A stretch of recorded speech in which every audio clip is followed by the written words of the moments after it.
Вечная классика. В Казани с аншлагом проходит международный фестиваль «Рахлинские сезоны», посвященный памяти основателя и вдохновителя Государственного симфонического оркестра Натана Рахлина. Этот фестиваль уже в 5-й раз в столице. На него по традиции встречаются ведущие зарубежные дирижеры и музыканты.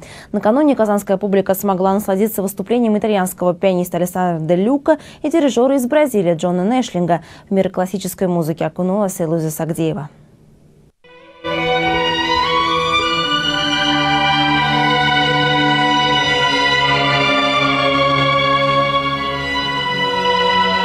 Синтез бразильской народной и европейской академической музыки. Непривычное, но от этого не менее завораживающее звучание. В Казани впервые прозвучала бразильская бахиана номер 4 известного латиноамериканского композитора Эйтера Вилла-Лобоса. Дирижировал симфоническим оркестром Татарстана Джон Нэшлинг, один из наиболее востребованных композиторов и дирижеров современности, тоже из Бразилии.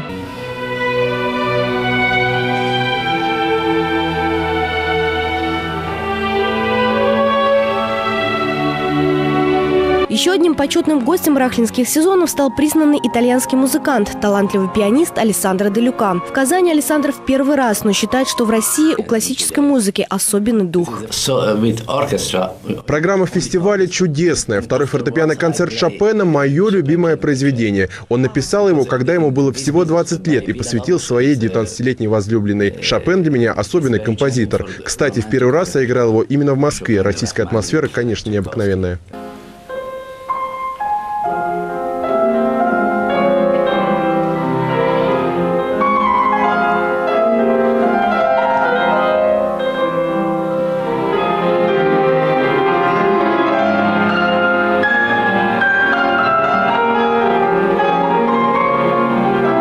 На концерте рахлинских сезонов были особенные гости. Музыканты, игравшие в том самом первом симфоническом оркестре выдающегося дирижера Натана Рахлина. Их мнение особенно ценно. Пианист потрясающий. Потрясающая техника. Пальцы вообще бегают. Все в музыке, все дышит. Когда сейчас играли Вилла-Лобоса, оркестр очень мягко звучал, особенно струнно, так бархатно все звучало. Сидишь как во сне, вспоминаешь свои молодые годы, посмотрю на Рахлина, и очень печально, что такое больше не повторится. Это гениальный дирижер, музыкант. Он играл почти на всех инструментах симфонического оркестра.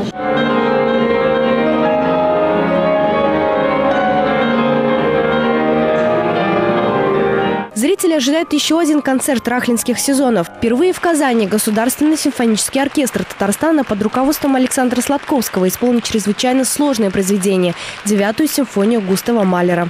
Луиза Сагдеева, Петр Шамбазов, столица.